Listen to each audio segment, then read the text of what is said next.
이 세상에는 수많은 경고가 있습니다. 경고. 일본 기상청은 이달 8일에 일본 규슈 남부 앞바다에서 규모 7.1의 지진이 일어나자 난카이 해곡 대지진이 발생 확률이 높아졌다 경고했습니다. 난카이 해곡 대지진이 뭐냐면 난카이 해곡이 있습니다. 일본에 이 해곡에서 100년에서 150년마다 발생하는 대형 지진은 굉장히 큰 지진입니다. 이 지진이 일어나면 추측하기를 최대 23만 명의 사망자와 실종자가 나오고 집은 건물 209만 채가 아마 파괴될 거다. 엄청나죠, 그죠? 이렇게 추측해. 지금은 어제 뉴스는 해제됐다고 보니까 이 경고가 참 무서운 경고입니다. 이 경고 보고 일본 사람들이 저는 일본 여행 가는 것도 우리나라 취소하고 막 사람들이 대피하더라고요. 그러니까 어떤 사람 대피하지 않고 경고가 참 많습니다. 경고를 듣고 그 경고에 대비하는 사람이 있고 설마 무슨 일이 있겠나 하고 그냥 있는 사람이 있습니다. 세상에는 뭐 태풍이 온다, 무엇가 된다, 경고가 참으로 많습니다. 근데 여러분, 이런 경고가 비교되지 않는 하나의 경고가 경고문이 온 세상에 뿌려졌습니다. 다 우리도 그 경고를 알고 있습니다. 그래서 이 경고를 듣고 어떤 사람은 나름대로 준비하는 사람이 있고 이 경고를 듣지 못하는 사람이 있고 들어도 별 대수롭지 않게 생각하는 분이 있습니다. 굉장히 오래전부터 이 경고문이 뿌려졌습니다.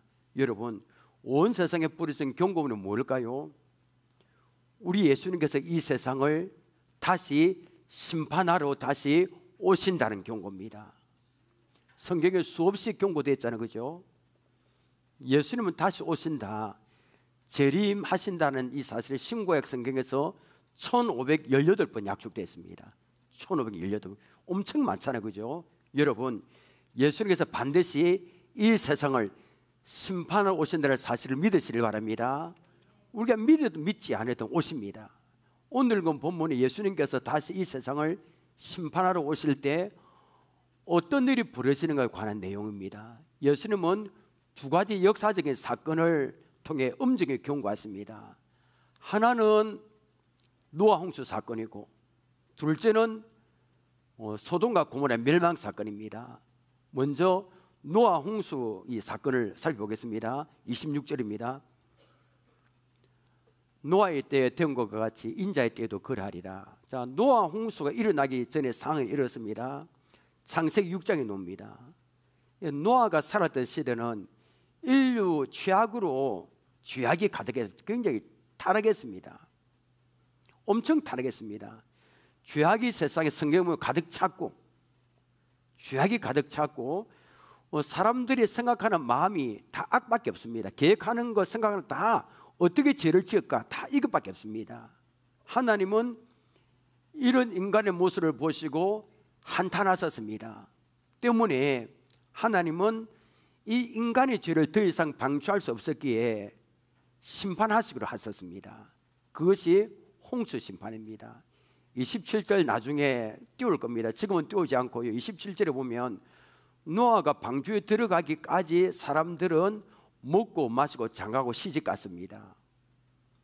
먹고 마시고 장가고 시집 가고 이것이 뭐 잘못인가 이렇게 말할 수 있는데 여러분 베드로후서 2장 5절에 보면 이것이 하나님께 얼마나 악한 죄인지 알 수 있습니다. 베드로후서 2장 5절을 보십시오. 옛 세상을 용서하지 아니하시고 오직 의를 전파하는 이분이 중요합니다. 노아와 그 7 식구를 보존하시고 경건하지 아니한 자들의 세상에 홍수를 내리셨으며, 자, 여기서 노아가 뭘 했겠습니까, 여러분? 의를 전파했습니다. 그러니까 전도를 한 거죠, 그죠? 전도. 자, 하나님은 세상을 당장 심판하지 않으시고 몇 년 동안 유예 기한을 주셨을까요, 여러분? 120년 동안. 우리 하나님 참으시는 분입니다. 120년 동안 유예 기한을 주셨습니다. 그때까지 회개가 돌아오도록. 그래서 노아는 120년 동안 방주를 지으면서 죄를 회개하고 하나님께 돌아오라고 막 외쳤습니다. 열심히 전도했습니다. 회개하고 돌아오지 않으면 하나님께서 물로 심판하여 멸망할 수밖에 없다 이렇게 외쳤습니다. 그것이 바로 의를 전파한 겁니다. 노아의 전도를 듣고 회개하고 돌아온 사람은 구원받지만 끝까지 하나님 믿기를 고발하는 사람은 심판을 받을 수밖에 없다는 겁니다. 자, 여러분 이렇게 어떻게 할 겁니까? 여러분은 일촉즉발의 상황입니다. 여러분 심판한다 했습니다. 여러분, 자, 심판한다 하셨는데 그 사람들이 어떻게 반응했을까요? 27절 함께 읽겠습니다. 시작. 노아가 방주에 들어가던 날까지 사람들이 먹고 마시고 장가들고 시집가더니 홍수가 나서 그들을 다 멸망시켰습니다. 보십시오. 예. 이 말씀 27절 그렇게 외쳤는데 회개하고 돌아오도록 노아가 방주에 들어가던 날까지 사람들은 먹고 마시고 장가고 시집갔습니다. 하나님 경고 전혀 듣지 않은 겁니다. 노아가 120년 동안 그렇게 외쳤는데 이렇게 날씨가 좋은데 무슨 심판, 무슨 홍수 웃기고 있네. 하나님 경고를 우습게 여겼습니다. 때가 되자 하나님은 물로 이 세상을 다 쓸어버렸습니다. 그래서 노아 가족 8명 외에는 하나님 거역하고 죄를 받는 세상 사람들이 다 죽었을까요? 안 죽었을까요? 다 죽었습니다.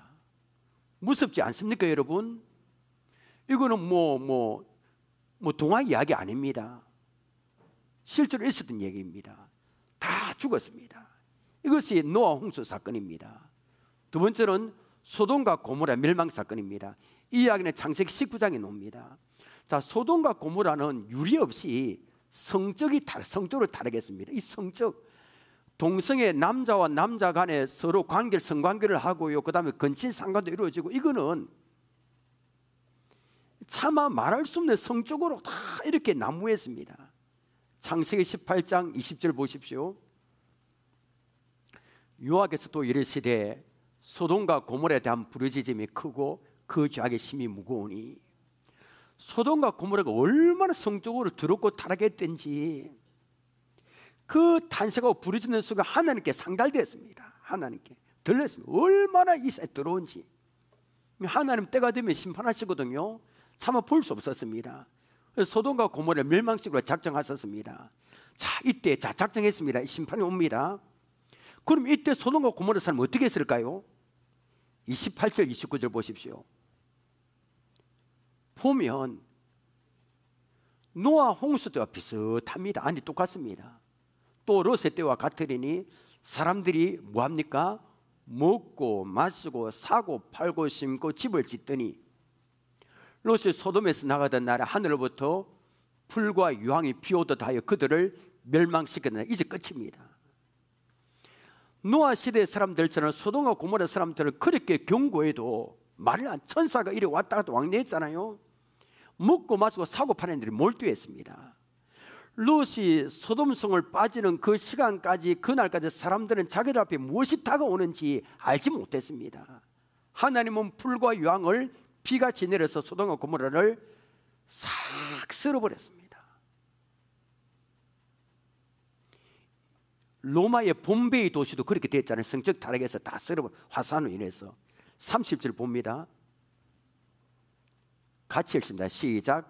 인자가 나타난 날에도 이러하리라. 이게 무슨 말입니까? 예수님께서 이 세상을 갑자기 심판하러 오시는데 그때도 사람들은 먹고 마시고 시집가 장가고 모른다는 겁니다. 예수님 믿지 않으면 멸망합니다. 목이 터지도록 외쳐도 하나님 경고를 우습게 여깁니다. 지금과 똑같습니다. 지금도 예수님이 이 세상을 심판하러 다시 오실 때 이런 일도 일어났었습니다. 34절 35절 보십시오. 내가 너에게 이르노니 그 밤에 둘이 한 자리에 누워 있음에, 자, 이거 보면 굉장히 심각한 말씀이에요. 부부 간에도 구원받는 사람이 있고 구원받지 못한 사람이 있습니다. 한 자리에 누워 있음에 하나는 데려감을 얻고 하나는 버려둠을 당할 것이요. 35절입니다. 두 여자가 함께 한 사람 2명을 예로 듭니다. 함께 맷돌을 갈고 있으면 하나는 데려감을 얻고 하나는 버려둠을 당할 것이라. 예수님이 한밤중 이 세상을 심판을 오실 때 두 사람 함께 누웠습니다. 한 사람은 예수님 믿고 하나님 자녀로 준비하고 있었기 때문에 잠을 자다가도 구원받을 수 있었습니다. 그런데 한 사람은 버려둠을 당하고 심판받았습니다. 35절도 똑같은 상황입니다. 두 여자가 함께 맷돌을 갈고 있었습니다. 갑자기 예수님이 심판하러 오셨습니다. 한 사람은 준비하고 있었기 때문에 구원받았고 다른 한 사람은 심판받았습니다. 그래서 우리가 우리 집은 기독교 맷돌선인데 아버님은 잘 믿는데 다 소용없는 겁니다. 부부간에도 소용없는 겁니다. 예수 믿어야 됩니다, 여러분. 예수 믿지 않으면 다 소용없습니다. 부부간에도 한 사람은 천국, 한 사람은 지옥 갈 수 있습니다. 오늘 이 말씀 그 말씀 아닙니까, 여러분? 이게 오늘 읽은 본문의 내용입니다. 자, 예수님이 이 세상을 심판하러 오실 때 어떤 일이 벌어지는가에 대한 말씀입니다. 세 가지로 요약 정리해 볼게요. 첫째는 예수님 반드시 이 세상을 심판하러 오신다는 겁니다. 둘째는 예수님이 이 세상을 심판하러 다시 오실 때 사람들은 깨닫지 못하고 즐기고 마시고 즐기고 또 전도에도 듣지 않는다는 겁니다. 셋째는 예수님 다시 오실 때 함께 있는 사람, 한 가족이라도 구원받는 사람이 있고 구원받지 못하는 사람이 있다는 겁니다. 이게 오늘 본문의 세 가지 키포인트입니다. 여러분, 오늘 우리는 주님의 경고를 심각하게 들었습니다. 이제 우리는 어떻게 해야 될까요? 답은 하나입니다. 여러분 대답해 보실래요? 어떻게 해야 됩니까, 여러분? 믿지 않는 가족과 이웃들에게 열심히 외쳐야 되지 않습니까? 노아와 같이 전도해야 됩니다. 목이 터지도록 외쳐야 됩니다. 그런데 문제가 한 가지 있습니다. 오늘 읽어보면 재림에 관한 설교 아닙니까? 말씀 아닙니까, 여러분? 예수님께서 재림하실 때 이런 일이 일어난다고 아무리 이야기해도 사람들이 안 들을 겁니다. 우리가 아무리 진지하게 예수님 다시 오신다, 예수 믿자, 우습게 얘기할 겁니다. 그도 그럴 것이 재림 이야기는 어제 오늘 이야기 아닙니다. 교회가 시작되고 나서 2000년이 지났습니다. 숱하게 들어왔습니다. 이걸 가지고 장난친 사람도 많습니다. 온다. 말만 무성할 뿐 예수님 아직 오시지 않았어요. 분명히 오십니다, 여러분. 지금까지 오시지 않았습니다. 2000년이 지나도록 오시지 않는, 이루어지지 않는 재림 이야기를 가지고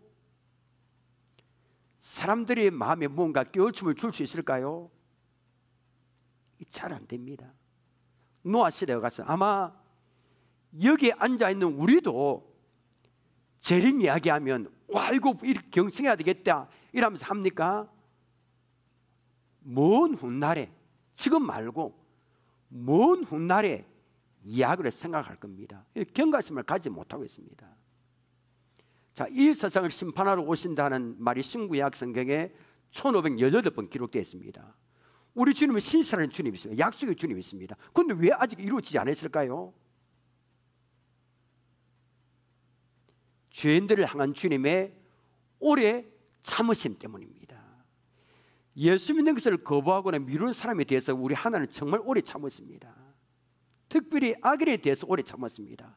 여러분, 우리 하나님의 오래 참으심 아니었다면 여기 가운데 멸망당했을 사람이 천재가 저도 마찬가지입니다.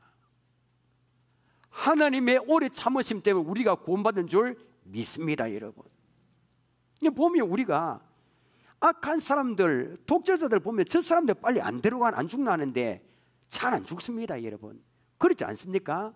저 사람 좀 없으면 좋겠다. 저 악한 사람들 막 전쟁 일으키고 하는 사람들 막 더 오래 사는 것 같습니다. 80, 90 독재자들. 왜 그렇습니까, 여러분? 하나님은 그런 자들을 회개하고 돌아오기를 기다려서 오래 참으시기 때문입니다. 주님 반드시 이 세상을 심판하러 오십니다.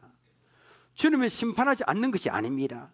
모든 사람이 회개하도록 천년을 하루처럼 오래 기다리고 계십니다. 그러면 오늘 본문은 재림입니다. 재림.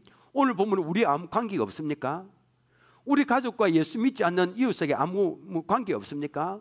그럼 제가 설교할 필요가 없죠. 제가 몇 번 이야기하자면 우리가 한 가지 알아야 될 사실이 있습니다. 종말이 두 가지 있습니다. 여러분 대답해 보실래요? 지구 종말과 무슨 종말입니까? 개인 종말. 지구 종말은 주님이 다시 오시면 이루어집니다. 주님이 다시 오시면 이 세상 없어집니다. 다 없어집니다. 이 땅도 하늘도 막 말려갑니다. 그럼 우리는 어디로 갑니까? 새하늘과 새 땅으로 갑니다. 이 없어집니다. 자, 지구 종말. 근데 개인의 종말은 어떻게 이루어집니까? 죽음. 우리 죽습니다. 주님이 다시 오시는 지구 종말이 우리가 살아있을 때 이루어지지 않는다 할지라도 우리는 개인 종말을 맞이할 수밖에 없습니다.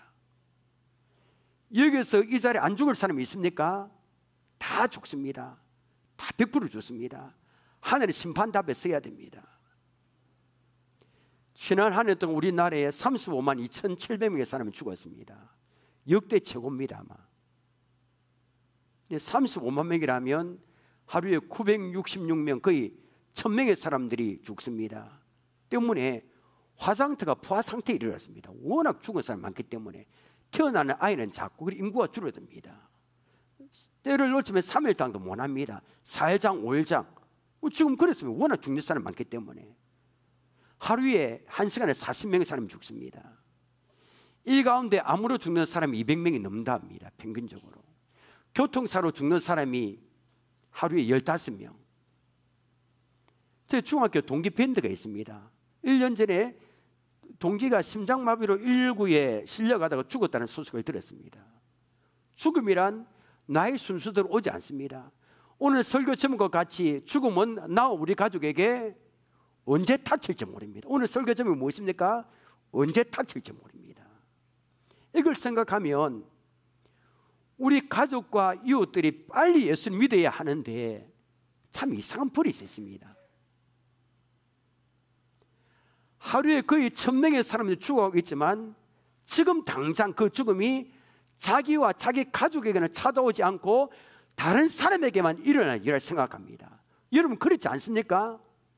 나와 우리 가족에는 그런 일이 안 일어난다고 생각합니다. 무슨 사고나 죽음이나. 때문에 예수 믿는 것을 거부하거나 붙이고 있습니다. 여러분 주위에 이런 사람 없습니까? 여러분 가족 중에 그런 분 없습니까? 결혼식 사진 좀 보여주십시오. 2016년도에 결혼식 사진입니다. 울산에서 TV에서 나왔기 때문에 제가 이거를 캡처해서 공개하는 겁니다. 2010년 가을 울산에서 열렸던 어느 결혼식 사진. 이 사진의 제목이 뭐냐면 세상에서 가장 슬픈 결혼식 제목이었습니다. 저도 사연을 듣고 마음이 많이 아팠습니다. 그 하얀 드레스를 입은 딸이 외동딸입니다. 딱 자식이 하나면 외동딸. 얼굴이 그렇게 슬퍼 보일 수가 없었습니다. 그날 이날은 하늘에서 눈물을 흘리듯 가을비가 많이 내렸습니다. 일생에서 가장 기쁜 날이지만 행복해야 할 결혼식이었지만 딸은 그렇지 못했습니다. 울지 않겠다고 몇 번이나 다짐했지만 주례사가 이어지는 동안 연신 눈물을 훔칠 수밖에 없었습니다. 신부의 고운 얼굴을 바라보고 있던 하객들도 그 사연을 알기에 눈시울이 붉어졌습니다. 이 신부의 엄마는 여러분 사건 알 겁니다. 울산 고속도로 경부고속도로에서 발생한 관광버스 화재 사고로 목숨을 잃었습니다. 이때 버스 화재 사고로 10명의 사람이 목숨을 잃었습니다. 왜냐하면 이 버스가 이렇게 사고 났는데 불이 붙었는데 그 앞문을 열리면 되는데 이 앞문이 고속도로 중앙에 분리되어 있잖아요. 중앙 분리대가 시멘트로 됐습니다. 시멘트 분리대에 이 고속도로 앞문이 완전히 붙어 막아버렸습니다. 못 나오는 겁니다. 이 고속도로 여러분 우리 버스 창문이 잘 안 깨집니다. 나올 수 없는 거예요. 10명이 죽었습니다. 신부의 어머니도 죽었습니다. 그리고 아버지는 죽음 위기에서 벗어났는데 아내의 DNA 감식 통보 이 결과를 받으러 갔기 때문에 딸의 결혼식에 아버지 참석 못했습니다. 그리고 혼자죠. 사고 전에 관광버스에 올라 집으로 가는 동안에도 부부는 그 버스에서 사고 나기 전에 버스에 탄 사람들에게 입이 마르도록 딸과 사이에 대한 칭찬을 했습니다. 그리고 신부의 엄마는 사고 나기 불과 20분 전입니다. 휴게소에서 국수를 먹고 나오며 이런 말을 했습니다. 이번 여행의 해단식은 우리 딸내미 결혼식 때 하자. 20분 전에. 그런데 20분 후에 그런 사고 난 겁니다. 인생이 여러분 그렇습니다. 우리는 내일을 알 수 없습니다. 그때는 땅을 치고 후회도 소용없는 겁니다. 그때 예수 믿을 걸 피를 토하고 후회도 소용이 없는 겁니다. 기회는 살아있을 때 오늘 이 시간밖에 없습니다. 내일은 우리의 날이 아닙니다. 교회마다 남편이 믿지 않거나 아내가 믿지 않거나 하는 짝가지가 많습니다. 제법 있습니다. 우리 교도 마찬가지고요. 그리고 부모님은 교회 다니는데 자녀는 교회 다니지 않고, 자녀는 교회 다니는데 부모님 교회 다니지 않고, 그런 분이 있습니다. 우리 교도 마찬가지입니다. 제가 볼 때 교회 다니지 않는 남편, 아내, 자녀, 부모님, 이 부분들만 전도해도 엄청납니다. 대성공입니다. 이번에 좀 그렇게 하십시다. 이번에 믿지 않는 남편, 다른 분도 전도된다 있지만 남편, 아내, 자녀들, 그다음 부모님들 꼭 전도하십시다. 목장별 전도주에 전도하십시다. 이분만큼은 어떻게든 초청해서 예수 믿도록 죽게 살기를 해보십시다. 안 되면 금식기도 좀 해보고요, 작정기도 해보고, 그렇게 해야 됩니다. 왜 그렇습니까 여러분? 내일은 우리 날이 아니기 때문입니다. 그리고 또 한 부류 있습니다. 과거에 우리 교회 다니다가 여러 가지로 지금 안 나오고 있는 분들, 이런 양들 의외로 참 많습니다. 그들을 초청하면 또 좋을 겁니다. 전에 교회 다녀봤기 때문에 전도하기 훨씬 쉬울 겁니다. 그러니까 믿지 않는 가족들, 교회 다니다가 낙심한 분들 집중적으로 하는 겁니다. 집중적으로. 우리 가운데 전도를 안 해본 분은 거의 없을 겁니다. 개인이든 그룹이든 전도를 통해 전도를 해봤습니다. 그리고 가정에서도 안 믿는 식구들을 위해서 지금도 전도하는 분이 계실 겁니다. 자, 여러분, 우리가 전도할 때 믿지 않는 가족들과 남편이나 아내나 자녀들이나 그리고 전도 대상자들에게 가장 자주 듣는 말이 있습니다. 여러분 한번 이야기해 볼래요? 무슨 말을 가장 자주 듣습니까? 나중에 믿겠다 합니다. 다음에. 이 말 가장 많이 들었을 겁니다. 예수님 믿고 교회 다니는 것을 당장 필요를 느끼지 못하기 때문입니다. 예수님 안 믿으면 사고 나고 뭐 무슨 벌 받으면 안 믿을 사람 누가 있겠습니까? 지금 안 믿어도 아무 표가 없습니다. 그들은 예수님 믿지 않은 것이 얼마나 하나님께 큰 죄인지 모릅니다. 때문에 기독교 유명한 변증학자 C.S. 루이스는 하나님 믿지 않는 것이 얼마나 큰 죄인지 이렇게 표현했습니다. 하나님 없는 삶, 하나님을 무시하는 사람은 남의 것을 어쩌다 훔친 절도죄가 아니다. 하나님을 믿지 않는 사람은 손에 든 무기를 내려놓아야 하는 반역자다. 무기를 내려놓고 항복하면서 잘못했다고 말하는 것, 그동안 잘못된 길을 걸어왔음을 깨닫고 삶을 처음부터 다시 시작할 준비를 하는 것, 이것만이 그 사람의 멸망에서 빠져나올 수 있는 유일한 길이다 말했습니다. 그리고 예수님 믿기를 거부하는 사람은 단순한 죄가 아닙니다. 영적으로 봤을 때 손에 무기를 들고 하나님을 향해 도전하는 반역죄입니다. 이런 사람이 우리 주위에 참 많습니다. 그러기에 자기가 하나님을 이렇게 무슨 죄를 짓는 건 모릅니다. 영적으로 전혀 모릅니다. 예수 믿으라 하면 피식 웃습니다. 우습게 여깁니다. 아무리 진작에 설명해서도 말을 안 듣습니다. 다음에 믿겠답니다. 지금 당장 내 눈앞에 나타나지 않거나 천천히 다가오는 것에 대해서는 그것이 아무리 무서운 결과를 해도 다음에 하겠답니다. 다음에 하겠다. 주위를 둘러보면 이런 분들이 참 많습니다.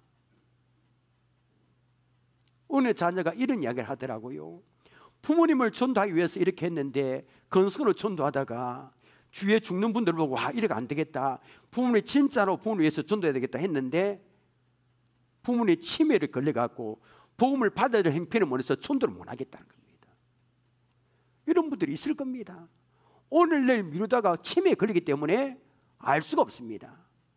전도는 다음에 하지, 이게 아닙니다. 미룰 게 있습니다. 전도는 미룰 게 아닙니다. 지금 기회가 주실 때 전도해야 되는 겁니다. 지난번에 제가 한 이야기 있죠. 우리 인생 자체가 세월호라고. 저는 이분 참 마음이 와닿습니다. 세월호가 사고 날 때 하나하나 기울었잖아요. 예수 믿지 않는 사람들의 배는 죽음과 심판을 향해서 날마다 조금씩 침몰해 가고 있습니다. 예수님 믿지 않는 남편, 아내, 부모, 자녀들을 조금씩 기울어져가고 있는 인생의 배 안에 타고 있습니다. 문제는 각자의 탐배의 침몰 시간이 다르다는 겁니다. 어떤 사람 배는 오늘 침몰할 수 있고 어떤 사람 배는 내일 모레 1년 있다 침몰할 수 있습니다. 아무도 모릅니다. 그래서 설마 침몰하겠나 합니다. 아무리 말해도 믿지 않는 겁니다. 시간이 짝깍짝깍 가는데 말입니다. 다음이 믿겠다? 여러분의 남편이 그런 분인가요? 여러분의 아내가 그런 분인가요? 아니면 여러분의 아들, 딸이 그랬습니까? 아니면 부모님이 그랬습니까? 믿어야 되는데 지금 확 안 나타나니까 경각심이 없고 믿지는 않은 겁니다. 우리는 이런 안타까운 사람들을 볼 때마다 가슴에 눈물을 담고 하나님 앞에 부르짖는 안타까움이 있어야 되는 겁니다. 설교의 찬송 522장을 부를 겁니다. 제목은 웬일이가 내 형제예요. 작사자는 찰스 웨슬레입니다. 영국 사람. 이 찰스 웨슬레가 믿지 않는 영국 사람들을 보면서 안타까운 마음으로 이 찬송을 지었습니다. 찬송가 원문에는 왜 믿지 않느냐라고 되어 있습니다. 우리 두 구절만 한번 불러볼래요, 여러분? 웬일인가 내 영제요 주님이 따가 죄값으로 재워 경볼 너도 받겠구나. 찬송가를 자주 부르면, 반복해서 부르면 찰스 웨슬레의 마음에 뜨겁게 소고치로 눈물이 느껴지는 것 같습니다. 우리에게도 이런 절규하는 가슴이 있어야 됩니다. 안 믿겠다고 자꾸 미루는 남편, 아내, 자녀, 이 비를 맞추느라 계속 시간을 보내다가 어느 날 갑자기 완전히 기회를 버리고 여러분들 떠나게 될 때 상상해 보십시오. 비를 맞춰주면 안 됩니다. 영적으로 이끌고 가야 됩니다. 남편, 아내, 자녀 비를 맞추느라 시간에 다 버리면 기회를 잃어버리면 어떻게 할 겁니까? 그때 남아있는 사람들 마음에 어떤 고통이 임할 것 같습니까? 내 자신도 행복할 수 없고 내가 천국에 가더라도 그 남편, 아내, 자녀, 가족들이 없는 삶을 볼 때 찢어질 겁니다. 아마. 자, 우리 사진 한 개 보여주시길 바랍니다. 자, 이 사진이 참 유명하거든요. 자, 이게 복음입니다. 자, 이 사진은 로댕에 생각하는 사람, 부제는 지옥문 앞에서. 자, 여기 보면 200명의 사람이 조각되어 있습니다. 200. 이게 4m, 7m 넘습니다. 굉장히 길죠, 그죠? 여기서 우리 끝까지보다 더 큽니다. 이 조각상이 청도로 만들어졌거든요. 여기 200명의 사람이 있습니다. 하나. 이 200명의 사람은 뭐냐면 지옥문 앞에서 들어가기를 싫어하는, 절규하는 사람들, 이 조각가가 일을 했습니다. 그리고 이게 누구냐면 이게 누굽니까, 여러분? 이 조각 이름이 그 유명한 생각하는 사람입니다. 로댕에, 알죠, 그죠? 여기 있습니다. 여러분 여기 나중에 이야기할 이 조각 여기 보면 이 생각하는 사람 조각 이 팔과 보면 이 사람은 지옥으로 가는 사람들 천국으로 들어가기를 다 돌이키기를 원하는 이 조각가의 이 뭡니까? 이 팔과 이 다리에 피 맺힌 절규가 여기 있습니다. 그냥 생각하는 사람 조각 총동생이 아닙니다. 그 다음 사진요. 여기 보면 지옥에서 고통 200명의 인물이 있습니다. 이게 딱 고통하고 아까 그 옆 200명의 그거를 더 크게 만드는 겁니다. 그 다음 사진요. 예, 여기 보면 아까 그 조각에 200명 사람들이 지옥에서 문 앞에서 고통당하는 사람들이 다 이렇게 조각했습니다. 이 조각에 사진이 됐습니다. 주인공은 전도사입니다. 제가 볼 때 그는 깊은 고민에 빠졌습니다. 왜 그랬습니까? 어떻게 하면 지옥에 오는 사람들의 발길을 천국으로 돌릴 수 있을까? 그 고민이 얼마나 심각한 것이었던지 생각하는 사람 조각상을 보면 얼굴과 모든 근육에 핏줄이 솟구져 있습니다. 여러분 중학한 로데게 생각하는 사람 중학생 보십시오. 그냥 보지 마십시오. 지옥으로 들어온 사람 천국으로 돌리기를 원하는 그런 한 맺힌, 그런 모든 근육과 얼굴에 피 맺힌 피가 들어있습니다. 여러분, 이 고민이 우리 고민이 되지 않을까요, 여러분? 어떻게 믿지 않는 가족들 발길을 천국으로 돌릴 수 있을까? 이런 설교가 있어야 되는 겁니다. 때로는 믿지 않는 가족들과 이웃들의 또 완악함도 문제지만, 때로 완악한 문제, 우리의 침묵과 소극적인 자세도 또 문제일 겁니다, 여러분. 오늘 저는 두 개의 성경 구절을 여러분 소개하면서 설교를 마무리하겠습니다. 먼저 시편 126편 5절과 6절입니다. 자, 보십시오. 눈물 흘리며 씨를 뿌린 자는 기쁨으로 거두리로다. 울며 씨를 뿌리러 나가는 자는 반드시 기쁨으로 그 곡식단을 가지고 돌아오리로다. 자, 이스라엘 백성들이 바벨론 포로 생활에 대한 신의 소감입니다. 이 사람들은 바벨론에서 눈물로 기도했습니다. 고국으로 돌아가고 싶어서. 고국으로 늘 눈물에 기도의 씨를 뿌렸습니다. 믿음의 끈을 놓지 않았습니다. 마침내 70년 만에 바벨론으로 돌아왔습니다. 그러면서 하는 말이 아까 그 아닙니까? 눈물로 씨를 뿌리는 사람은 반드시 기쁨으로 열매를 거두게 된다. 이 사실을 찬양으로 노래하고 있는 겁니다. 눈물로 씨를 뿌리는 사람의 영광스러운 미래를 기다리고 있다는 겁니다. 여기서 중요한 사실은 수고의 씨를 뿌려야 되는 겁니다. 우리가 목장별 전도 축제 얼마 남지 않았습니다. 그 전도의 미를 맺혀서 그건 대충 해서는 안 됩니다. 수고의, 눈물의 기도의 씨, 눈물의 전도의 씨를 뿌려야 되는 겁니다. 뿌리지 않고는 거둘 수 없습니다. 이 교회 다니는 사람이 늘 이렇게 기도했습니다. 로또 복권에 당첨되기를 열심히 기도했습니다. 하나님, 제발 제 소원이 로또 1등 되는 겁니다. 1등 당첨되면 제가 정말 충성해 볼 거요. 헌금도 많이 하고 늘 앉으면 그 기도입니다. 오늘 하나님께서 이 사람에게 무슨 말씀하셨을까요? 야야, 복권이라 좀 사놓고 기도해라. 복권도 사놓지 않고 기도하는 겁니다. 우리가 전도의 의미를 맺기 위해서는 뭘 뿌려야 되는 겁니다. 눈물에 기도의 씨를 뿌리고 전도의 눈물의 씨를 뿌리는 겁니다. 이런 말하면 어떤 분들도 이렇게 말할 겁니다. 목사님 모를 겁니다. 그동안 제가 남편과 아내와 자녀들 부모를 위해서 얼마나 위에서 믿으러 전도했는지. 그런데 도대체 믿지 않습니다. 저도 이제 지쳤습니다. 그런 분들은 이 말씀 붙들고 기도하십시다. 갈라디아서 6장 9절 함께 읽겠습니다. 시작. 우리가 선을 행하되 낙심하지 말지니 포기하지 않으면 때가 이름에 거두리라. 여러분 아멘입니까? 여러분 지치고 포기하고 싶은 분들 이 말씀 꼭 붙으십시오. 예. 가족 구원을 위해서 기도하고 열심히 전도했는데 결과가 나타나서 포기하는 분들이 있을 겁니다. 우리가 선을 행하면 전도하는 건 선 아닙니까 여러분? 가장 큰 선 아닙니까? 포기하지 않으면 때가 이름에 거둔다 하셨습니다. 저희 아버지 어머님은 돌아가셨습니다. 저는 가정에서 제일 먼저 예수 믿었거든요. 참 기도 많이 했고 저희 장모님도 5월 달에 돌아갔었고 장모님 혼자 남았습니다. 아마 저희 아내도 제일 먼저 예수 믿고 기도 많이 했습니다. 그런데 이 네 분들을 지금 장모님 살아 계시지만 하나하나 예수 믿게 된 과정 참 할 이야기 많습니다. 이거 보면 와, 우리 하나님 얼마나 드라마틱하게 역사했는지.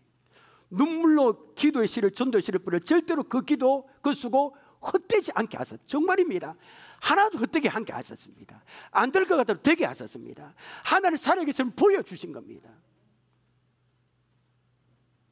그런데 양가 부모님 예수 믿고 있는 과정 보면 한 가지 공통점이 있었습니다. 귀한 교훈이었는데 그것이 뭐냐면 때가 있어요. 때. 예. 예수님이 하나님 부르신 콜링 한 때가 있었습니다. 내가 원하는 때가 하나님 때였습니다. 실망하지 않도록 하나님 해주셨습니다. 중요한 것은 기도와 전도하는 것을 포기하지 않고 하는 겁니다. 그럼 때가 될 때 열매를 거두게 하실 줄 믿습니다. 말씀 맺겠습니다. 10월 초줄부터 목장별 전도축제 행복한 천국 열차 시작됩니다. 이제 7주 남짓 얼마 남지 않았습니다. 주님께서 이 세상에 심판하러 오신 데 있습니다. 우리는 주님이 다시 오시는 지구 종말을 경험하지 않는다 할지라도 개인의 종말에 맞으면 바로 죽음 아닙니까 여러분? 우리는 언제 죽을지 모릅니다. 우리 가족과 우리 이웃도 언제 죽을지 모릅니다. 내일은 우리의 날이 아닙니다. 우리 가족과 이웃에게 빨리 예수 믿으라고 전도해야 됩니다. 다음에 믿겠다 자꾸 미루는 남편, 아내, 부모님, 자녀, 전도 대상자, 그들의 비율을 맞추느라 계속 시간을 보내다가 어느 날 갑자기 완전한 길을 잃어버리지 마시길 바랍니다. 기회는 살아있을 때 오늘 지금밖에 없습니다. 포기하지 않고 최선을 다해서 기도와 전도의 씨를 뿌리십시다. 그래야 연목장별 전도축제에 가족들과 이웃들이 꼭 초청되어서 주님을 영접하는 놀라운 은혜가 있기를 주의 이름으로 축원합니다. 우리 찬양하겠습니다.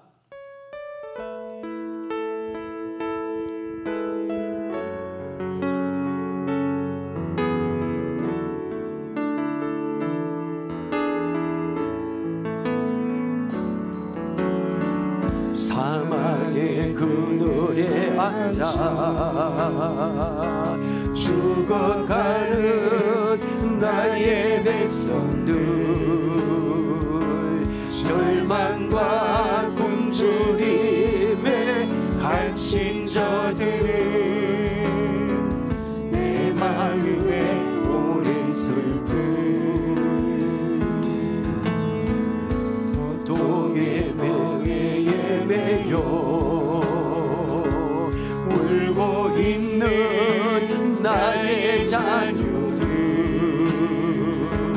나는 이제 일어나 저들의 멍에를 꺾고 눈물 씻기길 원하는데 누가 내게 부르시죠? 저들을 구원케 할까? 누가 나를 위해 가서 나의 사랑을 전할까? 나는 이제 보기 원하네. 나의 자녀들 살아나는 그날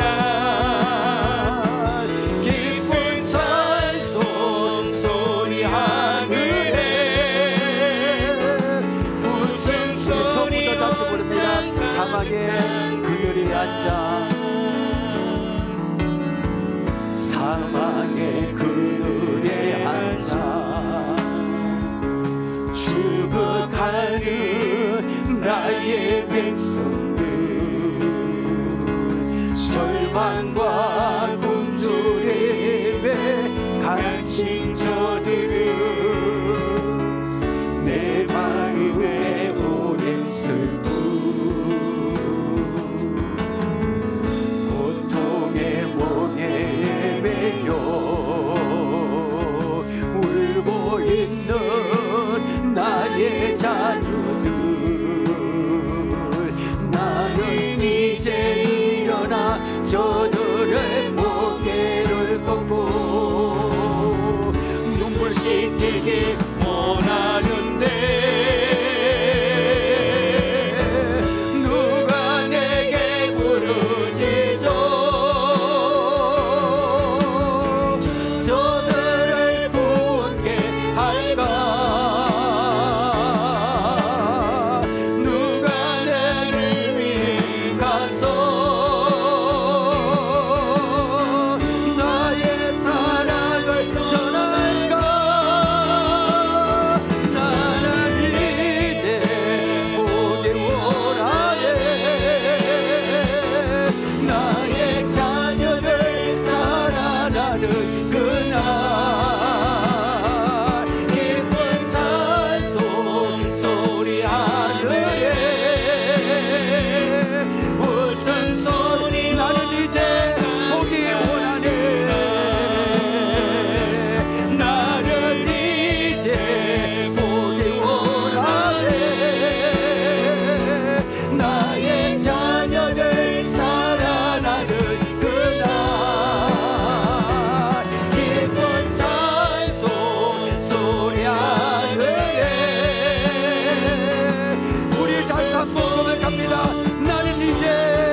오늘 세 가지입니다.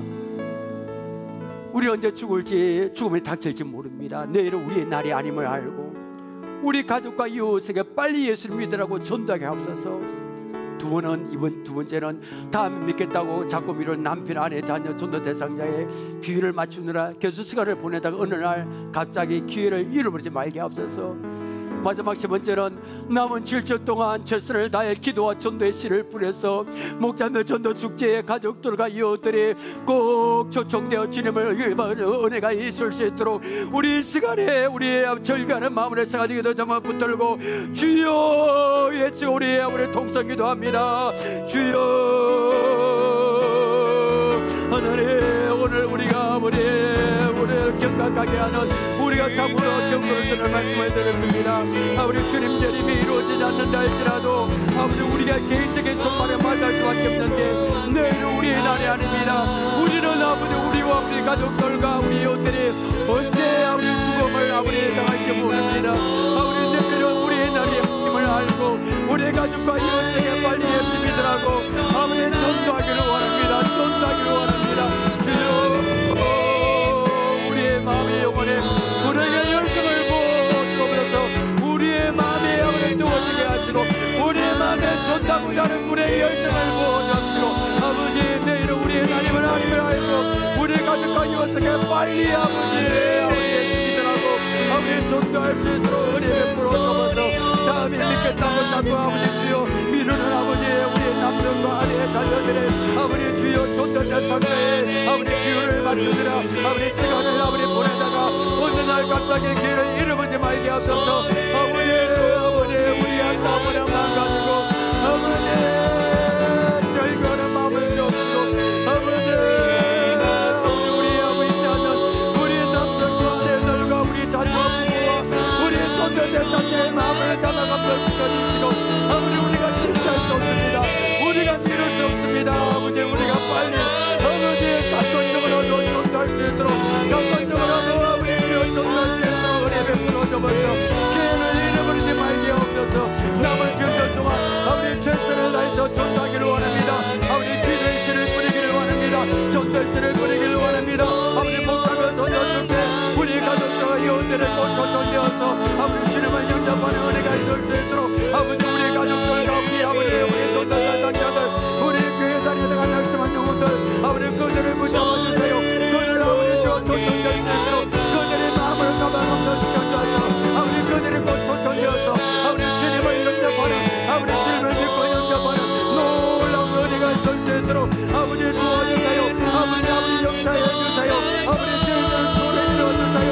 아버지 전도의 힘을 얻을 수 있도록 하나님 아버지 전도에서 아버지 열매를 맺은 아버지 귀한 전도 축제가 될 수 있도록 아버지 도와주시고 하나님의 역사가 나타나고 하나님 아버지 은혜가 이번 전도 축제에 아버지 충만해 갈 수 있도록 하나님 아버지 도와주시고 아버지 은혜를 보여주시고 우리의 기도를 제목을 들어주시고 우리 가족들이 우리 믿지 않는 아버지 이웃들이 꼭 전도될 수 있도록 도와주옵소서.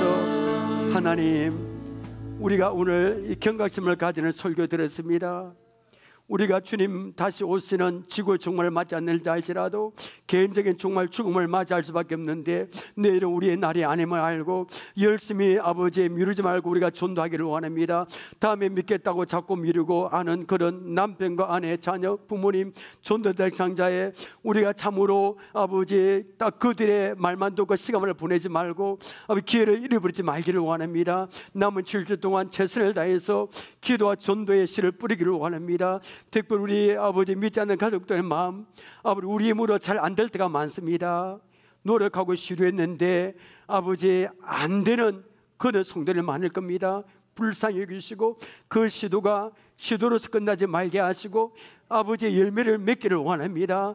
남편과 아내와 자녀와 부모의 마음을 주님께서 만져주시고 감동 감화시켜주시고 목자물 전도주께 오지 않으면 견딜 수 있는 마음을 주옵시고 아버지 와서 그냥 가는 것이 아니라 주님의 손을 꼭 붙들려 주 예수를 믿고 영접하는 은혜가 있을 수 있도록 도와주옵소서. 예수님의 이름으로 기도합나이다. 아멘.